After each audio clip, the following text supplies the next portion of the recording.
Hello again, everyone. Welcome to Washington Gun Law TV. I'm Washington Gun Law President William Kirk. Thanks for joining us. Coming to you from Washington's premier indoor shooting facility. Of course, that's Security Gun Club right here in Woodinville, Washington. Hey, we're going to get a little out of our lane a little bit. We're going to kind of deviate from gun laws.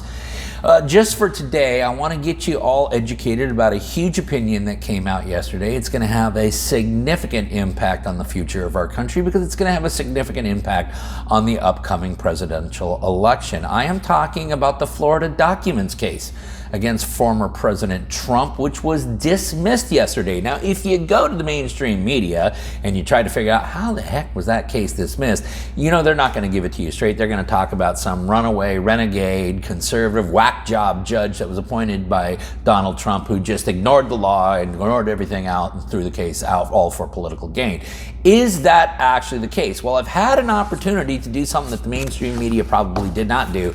I read through all 93 pages of this opinion. What I'm going to do today is what we do here at Washington Gun Law all the time. We're going to take a really complicated subject matter. We're going to try to break it down into small bite-sized pieces of simple English so that you could all understand what happened and what could still happen. So today, let's spend a few minutes and let's talk about what really happened with the Donald Trump documents case.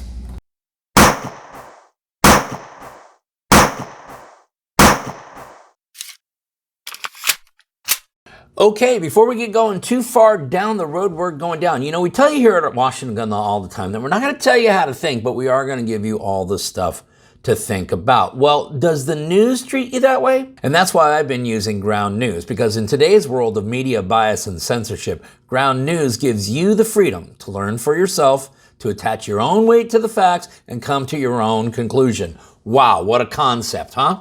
Here's how it works. You take today's news story, for example. You start searching it out, and now, 1, you can see who the news source is and what is their political leaning. 2, you can actually learn who owns each news source. 3, you can see the headline manipulation to see how the story is being distorted. And most importantly, you can see the biased distribution of each story. But there's a lot more, and it's all cool.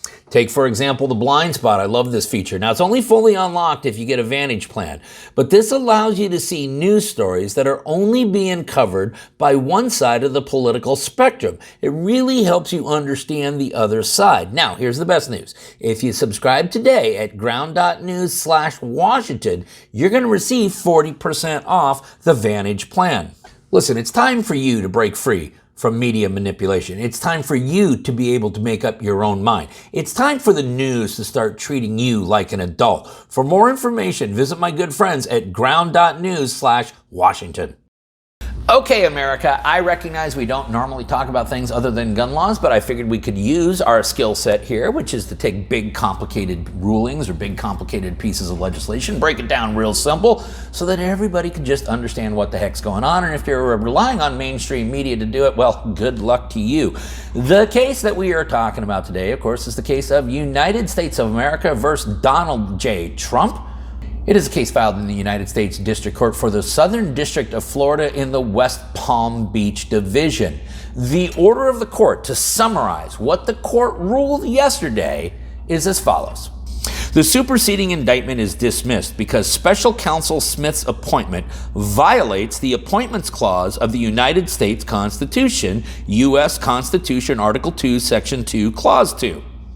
Special Counsel Smith's use of a permanent indefinite appropriation also violates the Appropriations Clause, U.S. Constitution, Article 1, Section 9, Clause 7. But the court need not address the proper remedy for that finding violation given the dismissal on the Appointments Clause grounds. The effect of this order is confined to this proceeding.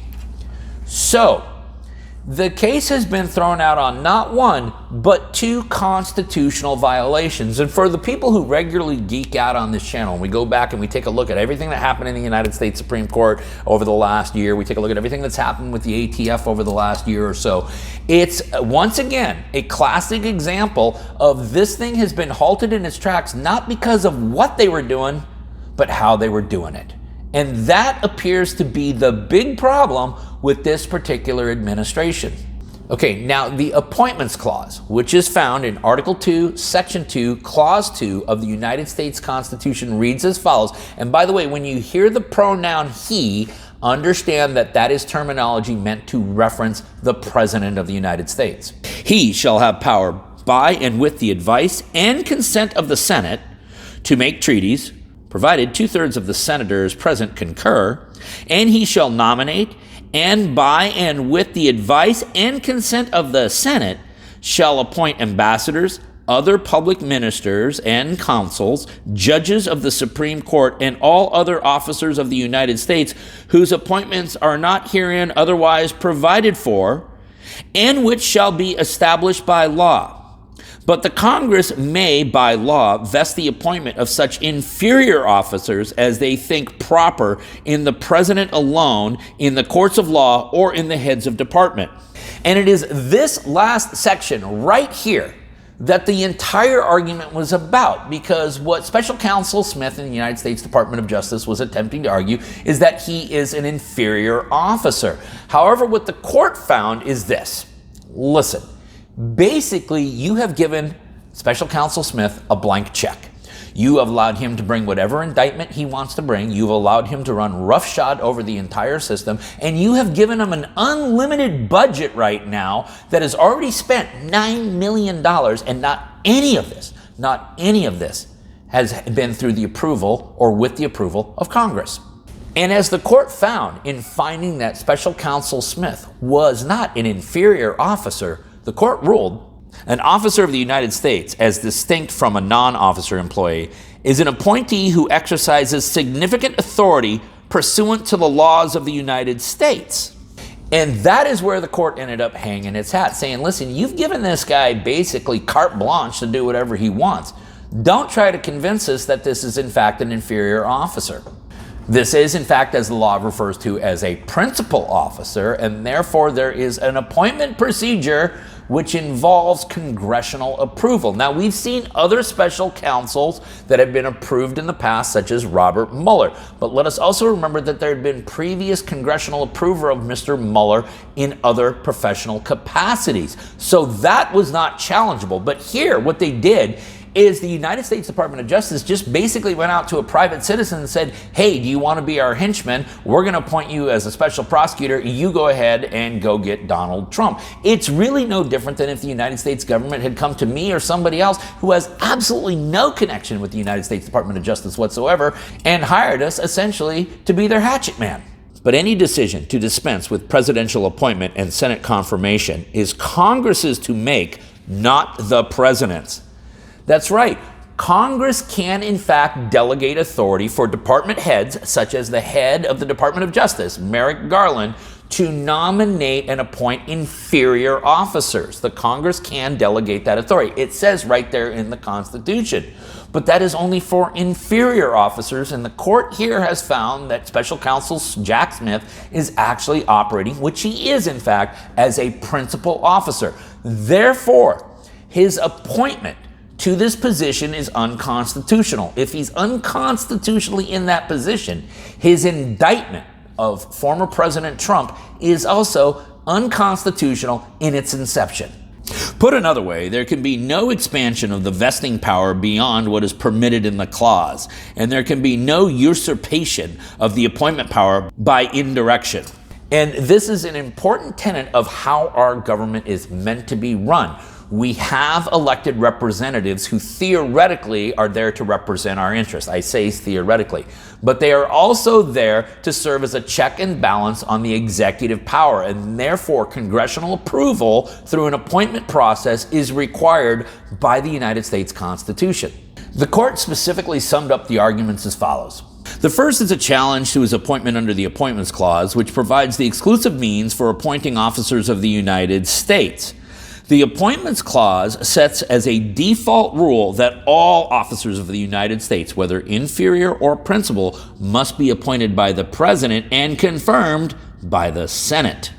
And then, in addition to violating the Constitution in an unconstitutional appointment of Special Counsel Smith, they violated the Constitution again by essentially just opening up the checkbook and saying, spend whatever you need, go get the guy. And so, as the court also pointed out, The motion's second challenge is rooted in the appropriations clause, which prohibits any money from being drawn from the Treasury unless such finding has been appropriated by an act of Congress.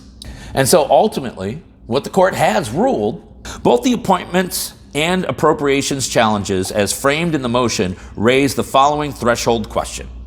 Is there a statute in the United States Code that authorizes the appointment of Special Counsel Smith to conduct this prosecution? After careful study of the seminal issue, the answer is no. None of the statutes cited as legal authority for the appointment gives the Attorney General broad, inferior officer appointing power or bestows upon him the right to appoint a federal officer with the kind of prosecutorial power wielded by Special Counsel Smith. Nor do the special counsel's strained statutory arguments, appeals to inconsistent history, or reliance on an out-of-circuit authority persuade otherwise. And the court then has ultimately ruled, the bottom line is this: the Appointments Clause is a critical constitutional restriction stemming from the separation of powers, and it gives Congress a considered role in determining the propriety of vesting appointment power for inferior officers. The special counsel's position effectively usurps that important legislative authority, transferring it to a head of the department, and in the process threatening the structural liberty inherent in the separation of powers. So yes, this entire indictment has been thrown out not because of what they were doing, but how they were trying to do it. Now, Special Counsel Smith has already been authorized to appeal this to the 11th Circuit. He will absolutely appeal it to the 11th Circuit. That appeal will take time. Time enough that this case is done if we're going to consider it as any part of the election outcome equation. This case, for all intents purposes, is now going to be shoved out well after whoever wins the election in November is sworn in. Now, this has been a very exciting week for former President Trump, has it not? Just before the Republican convention started, of course, there was an attempt on his life. Many questions are still rising on how that even began. He selected his vice presidential candidate, J.D. Vance, senator from the state of Ohio, and that has a lot of people in his base very excited about that. Then you couple that with the fact that probably the biggest stumbling block to President Trump's successful reelection bid was this case right here in Florida, which has essentially been put to sleep for the time being. Now, as I mentioned earlier, they're going to appeal this to the 11th Circuit. And really, this appeal is going to be very straightforward. Because if Special Counsel Smith is still considered to be a principal officer, then the trial court here got this right. But if the 11th Circuit believes that, in fact, he is an inferior officer, they are going to flip this ruling, which means we will then be on a collision course with the United States Supreme Court, which means you very well may have this case being decided by the Supreme Court at the same time that the named defendant is also the President of the United States. The case, once again, is United States of America versus Donald J. Trump et al. The opinion is authored by the Honorable Eileen M. Cannon of the District Court there in West Palm Beach, Florida. We're going to link up the ruling down below, so if you guys want to geek out on it for yourself and learn more about the Appointments and Appropriations Clause, you may do so. Maybe you got some questions about this or anything else related to what's left of our rights. If you do, you should know how to get a hold of Washington gun law by now, but if you don't, that's okay. That information, it's down there in the description box. Maybe you got an idea for a video we should be doing here at Washington Gun Law. If you do, go ahead and click on that link right there, because as you know, most of the good ideas we come up with around here really aren't our ideas at all. And then finally, and most importantly, let's everybody remember that part of being the lawful and responsible gun owner, like we preach all the time here at this channel, is to know what the law is in every situation, how it applies to you in any instance that you may find yourself. Until next time, thanks for watching. Stay safe.